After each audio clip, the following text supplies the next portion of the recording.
కొంతమంది ఇప్పటికీ కూడా యుద్ధాలను వ్యతిరేకించి సైన్యాన్ని వ్యతిరేకించి అహింస అహింస అహింస పరమో ధర్మః చెప్పుకోవడానికి చాలా బాగుంటాయమ్మా. వ్యక్తిగత జీవితంలో అహింస కొన్ని విజయాలు సాధించవచ్చు, కానీ ఒక దేశం పరాక్రమంతో నిలబడాలంటే అహింసా సిద్ధాంతాన్ని చాలా పరిమితంగా వాడాలి. దేశ స్వాతంత్రం రావడానికి మహాత్మా గాంధీ గారు ఎంత కారణమో సుభాష్ చంద్రబోస్ లాంటి వీరులందరూ అంతే కారణం.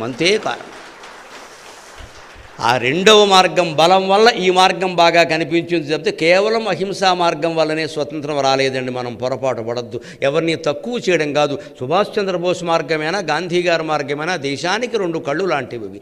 ఎప్పుడు ఏది ప్రయోగించాలి అనేది చూసుకోవలసిందే. మామూలు చిన్న చిన్న నినాదాలతో మొదలుపెట్టిన గాంధీ గారు కూడా క్విట్ ఇండియా అన్నాడా లేదా? అది తుపాకీ గుండు లాంటి నినాదమే అన్నాడు. ఆయన కూడా ఒళ్ళుమండి. తప్పదండి. వ్యక్తిగత జీవితంలో కొంత మనం క్షమించుకుంటూ వెళ్ళొచ్చు, కానీ ఒక దేశ క్షేమాన్ని దృష్టిలో పెట్టుకున్నప్పుడు క్షమించలేవండి. అందుకే మాకుడు శిశుపాలవధలో చెబుతాడు, అహింస కాదయ్యా హింస. సైన్యానికి ఎందుకు అవసరం, దేశానికి సైన్యం ఎందుకు అవసరం, ఆయుధాలు ఎందుకు అవసరము అంటే చతుర్థోపాయ సాధ్యేతు రిపుః సాంత్వం అపక్రియా. చతుర్థోపాయ సాధ్యేతు రిపుః సాంత్వం అపక్రియా.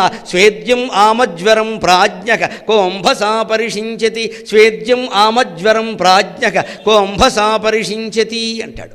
చమత్కారమైన ఉదాహరణతో చెబుతారు కవులు. అందుకని మనస్సుకు బాగా నాటుకుంటుంది. అందుకని చెబుతున్నా, జీవితంలో ఎప్పుడు దేన్ని సాధించాలన్నా వ్యక్తికైనా దేశానికైనా 4 ఉపాయాలు ఉన్నాయండి. సామ దాన భేద దండోపాయాలు. సామోపాయం అంటే బతిమాలడం. దానం అంటే ఏదైనా ఇస్తాం అబ్బాయి ఇది తీసుకో, నీకు కావాల్సింది ఏదో నీ ప్రయోజనం నువ్వు తీసుకో, అది ఏదో చెయ్యి అనడం. అలా కొన్ని పనులు అవుతాయి. భేదం అంటే సామానికి దానానికి లొంగకపోతే బెదిరించడం, లేపేస్తాం జాగ్రత్త, పిచ్చి పిచ్చి వేషాలు అయ్యిద్దు అనడం.